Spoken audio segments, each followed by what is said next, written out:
Welcome to Furoshiki tutorial.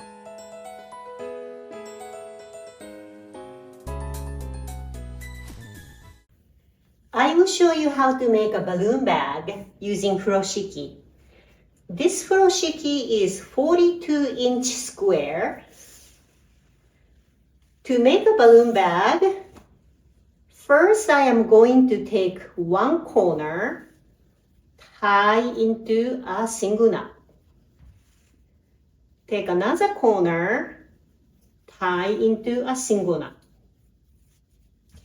And I will do this for all 4 corners.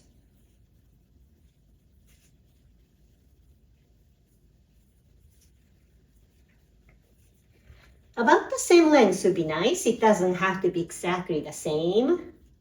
And I am going to take these 2 corners, make a small square knot, and make sure you tie the square knot correctly so it will not come loose during use. Take these 2 corners, make a small square knot. And that's how you make a balloon bag.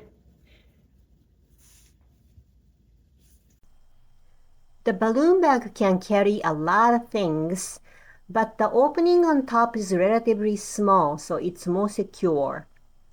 The size of furoshiki determines the size of the bag you end up with.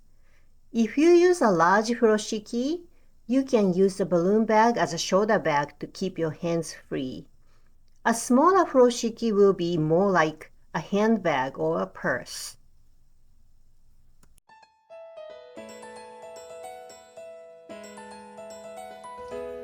And I'm gonna make a small square knot. Blah.